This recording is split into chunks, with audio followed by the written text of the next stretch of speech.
Hello students, स्वागत है आपका अपने YouTube channel biochem BDN classes पे।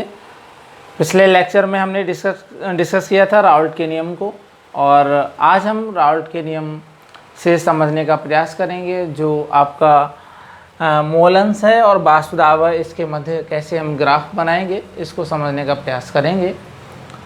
उम्मीद करते हैं आपको अच्छे से समझ में आएगा। तो आइए सीखते हैं।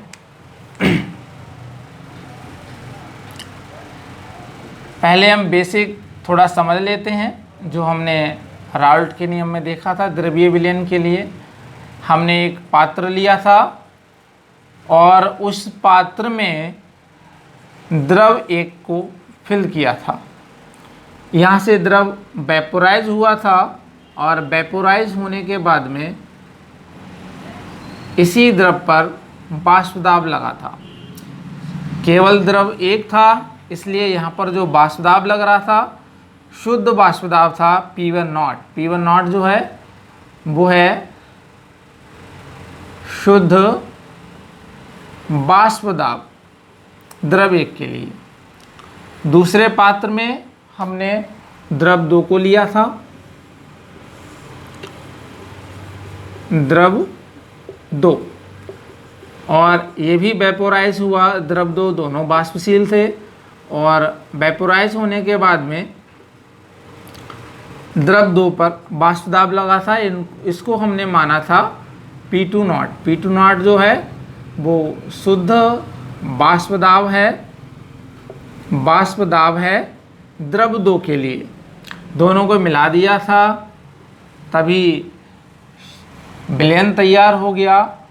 और इस विलयन में आपका विलय भी था, विलायक भी था, अर्थात द्रव एक भी था और द्रव दो भी था। दोनों के अणुओं ने इसी विलयन पर वाष्प दाब लगाया। जो हम इस प्रकार से फिल कर रहे हैं, आप ये समझ लेंगे ये द्रव एक के हैं और जो फिल नहीं है वो द्रव दो के हैं। तो द्रव एक के लिए वाष्प दाब था P1। ये विलयन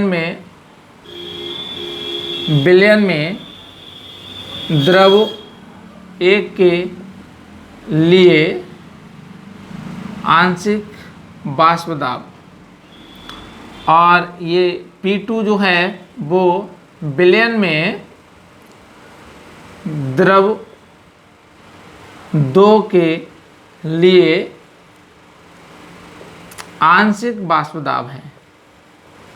आंशिक वाष्प दाब, दोनों वाष्पशील है, तो ना तो पूरी तरीके से द्रव एक ही वाष्प दाब लगा रहा है, उसका योगदान है, और ना द्रव दो का ही केवल योगदान है, दोनों का योगदान है। कम ज़्यादा किसका वाष्प दाब है ये डिपेंड करेगा इसके मोलेंस पर। हमने ये भी समझा था कि जो वाष्प दाब है वो सीधे सीधे मोलेंस पर डिपेंड करता है। तो यहाँ से हम सीख चुके थे P1 समानुपाती होगा X1 के द्रव एक के लिए, और P2 जो समानुपाती है X2 के लिए। ये समानुपाती का चिन्ह हट जाएगा तो यहाँ पर P1 बराबर हो जाएगा, कांस्टेंट वैल्यू आपकी आ जाएगी द्रव एक के लिए P1 नॉट, और यहाँ पर X1, और द्रव दो के लिए वैल्यू आई थी P2 बराबर P2 नॉट X2। इसको हमने समझ लिया था। अगर हमें टोटल निकालना होता है तो हम निकालते हैं P1 प्लस का P2। अब यहाँ से कुछ बेसिक जानकारी समझने का प्रयास करेंगे। इसका अर्थ क्या है कि इसमें मोलेंस केवल द्रव एक के हैं, द्रव दो इसमें नहीं है, शुद्ध है। तो X2 बराबर क्या है 0 और X1 बराबर है 1। इसको लिखने का अगर प्रयास करें तो यहाँ X1 कुछ नहीं है, तो X1 बराबर हो जाएगा 0, और केवल द्रव दो है इसीलिए X2 बराबर हो जाएगा 1। अर्थात यहाँ पर केवल द्रव दो है और इसमें केवल द्रव एक है। अब इन दोनों चीज़ों को हमने समझ लिया है तो ग्राफ को भी बहुत आसानी से समझ लेंगे। ठीक है, अब इसको हम साफ कर देते हैं, यहाँ से समझेंगे ग्राफ को।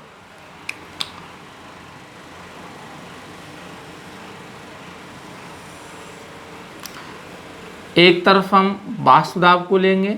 वाष्प दाब और एक तरफ मोल अंश के लिए, मोल अंश x। चूंकि यहाँ पर दो द्रव हैं इसीलिए हम दोनों तरफ से इसको बना देंगे। अब देखो ये जो सिरे हैं इनको समझने का प्रयास करेंगे। इस पर द्रव एक है और इस पर द्रव दो है। तो द्रव एक के लिए हम क्या लिख सकते हैं, यहाँ से देखेंगे द्रव एक है तो यहाँ पर द्रव एक के ही मोल अंश है, तो लिखेंगे x1 बराबर 1 और x2 बराबर 0, यानी द्रव दो नहीं है यहाँ पर।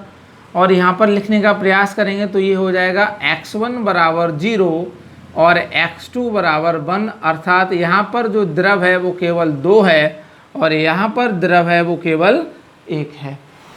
अब देखेंगे द्रव एक के लिए जो दाब लगता है वो होता है द्रव एक के लिए P1 नॉट, क्योंकि केवल एक द्रव है तो दाब भी शुद्ध वाष्प दाब है, इसीलिए P1 नॉट। और जो द्रव दो है इसके लिए जो दाब लगेगा द्रव दो के लिए ये है P2 नॉट। अब जैसे जैसे हम इधर आगे को बढ़ेंगे तो हमारा मोल अंश जो है द्रव एक का कम होगा, द्रव दो का बढ़ता जाएगा विलयन में। तो जैसे जैसे द्रव दो का मोल अंश बढ़ेगा वैसे ही वैसे द्रव एक का मोल अंश कमेगा, या हम कह सकते हैं द्रव एक का जो वाष्प दाब है वो धीरे धीरे धीरे धीरे कम होता जाएगा और फिर 0 हो जाएगा। द्रव एक के लिए जो वाष्प दाब मानते हैं वो P1, और द्रव दो बढ़ाते चले गए तो द्रव दो का वाष्प दाब भी बढ़ता चला गया तो ये P2 नॉट तक पहुंच गया। तो ये जो है द्रव दो का वाष्प दाब है विलयन में। अब देखते हैं एक लाइन यहाँ से इन दोनों को मिला देंगे। ये जो है द्रव विलयन में द्रव एक और द्रव दो के लिए कुल वाष्प दाब है, तो Pt बराबर है ये P1 प्लस का P2। ठीक है, एक बार फिर से समझ लेंगे।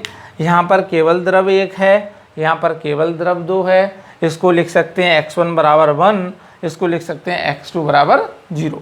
यहाँ x1 बराबर 0 है, x2 बराबर 1 है। x1 के लिए केवल द्रव एक के मोल अंश है तो दाब जो है वो P1 नॉट हो गया। यहाँ पर द्रव दो है, यहाँ पर जो दाब है P2 नॉट हो गया। जैसे जैसे इधर आगे जाएंगे द्रव दो के मोल अंश बढ़ेंगे तो द्रव एक जो है इसका वाष्प दाब धीरे धीरे कम होता जाएगा, और इधर बढ़ने के साथ साथ द्रव दो के मोल अंश बढ़ते हैं विलयन में तो इसका वाष्प दाब भी धीरे धीरे बढ़ता जाता है। तो ये जो है वो P1 है, विलयन में वाष्प दाब हो गया द्रव एक के लिए। ये P2 है, विलयन में वाष्प दाब है द्रव दो के लिए।